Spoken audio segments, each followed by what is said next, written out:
Hey everybody, this is Brett, and many of you know that I receive the Good News Network stories every week. I get 10 of them, and it's free, and anyone can sign up for it. And I wanted to share with you 4 of them today. They're awesome and worth a look. So this one is Sikhs set up free bakery near war zone to feed fleeing Syrians. There's the picture of some Sikhs feeding the Syrians. Sikhs are taking one of their traditions of religious hospitality to one of the most inhospitable places on earth. 5 miles from the Syrian border in refugee camps for people fleeing that country's civil war.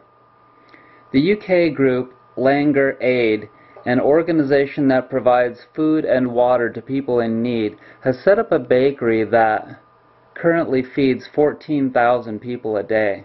Wow. This group takes its name from the Langar in the Sikh religion, a large common kitchen where food is served free to all visitors, regardless of religion or background.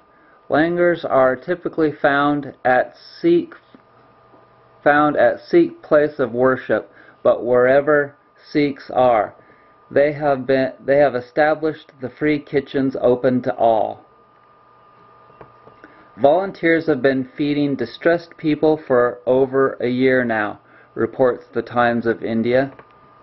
The volunteers had to strip down the traditional Langar model and focus solely as a bakery due to the small quantities of food that can make it through the Kurdish region.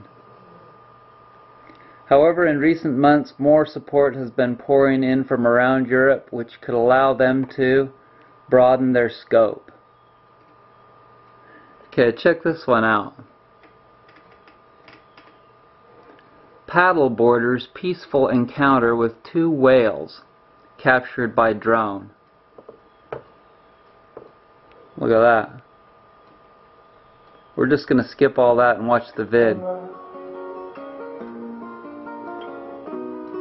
But I'm not the only one.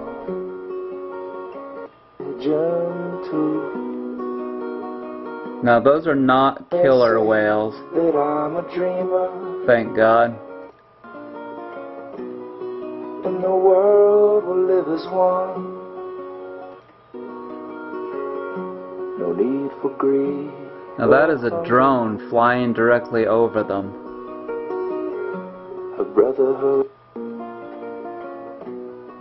But I'm not the only one. So that's entitled Paddleboarding with Whales, Experience Australia. You'll join us.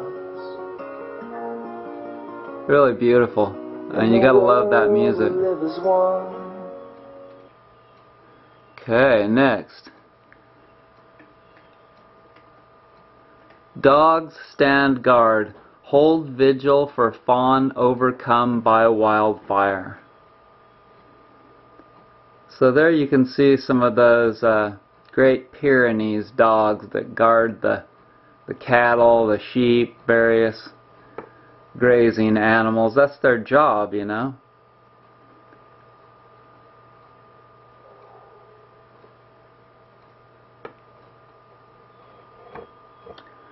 While hiking up a hillside and looking at the aftermath of a 300-acre wildfire, an Idaho man came upon a stunning memorial service. 3 dogs guarding a fallen fawn. This one got me in the heels. In the feels, Louis Armstrong wrote on his Facebook page. Lots of destruction and sadness in the Kamaya area. I found this dead fawn this morning. An hour later, this sheep dog and her 2 pups were protecting it. They have been here for hours and won't leave, barking at people that come near, although they are very nice.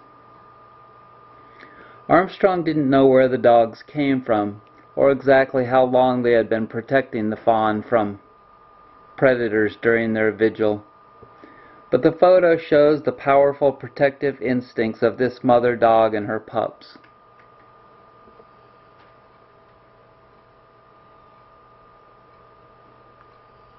Gotta love dogs. Alright. This story of how this young man gave a stranger a hand will melt your heart. Look at that. A picture may be worth 1,000 words, but it'll only take about 150 to explain what makes this one from Hamilton, Ontario, so beautiful. Godfrey Kyoto, a student, was riding the bus home last week when a man with special needs leaned over and held out his hand. The man, whose name was Robert, continued to hold on long after the handshake was over, which was fine with Kyoto, who also let Robert continue to hug him and kiss his hands throughout the ride. I thought I was getting pranked at first, but he just needed comfort, Kyoto told the Huffington Post, Canada. Sometimes you have to be selfless and put someone else's needs above yours.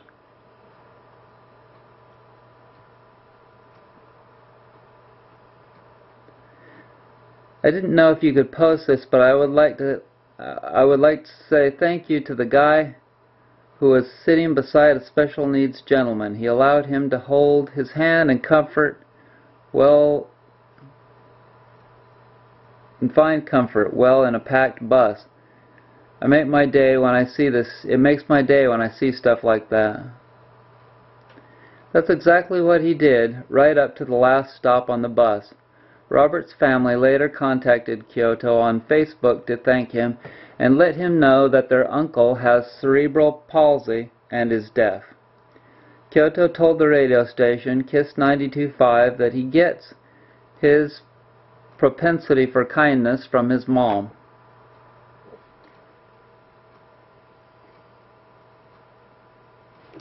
Okay, so there you have it, y'all, and anybody can get those good news stories from the Good News Network sent to their email every week. No strings attached. But I do give them a little bit of money every year because they need donations to keep their business, their little online non-profit business, going. So check it out, and I want to thank you for joining me. Remember my video, I quit the news, the regular news, cold turkey, years ago? Man, it's a good idea. So I want to thank you for joining me. Bye-bye.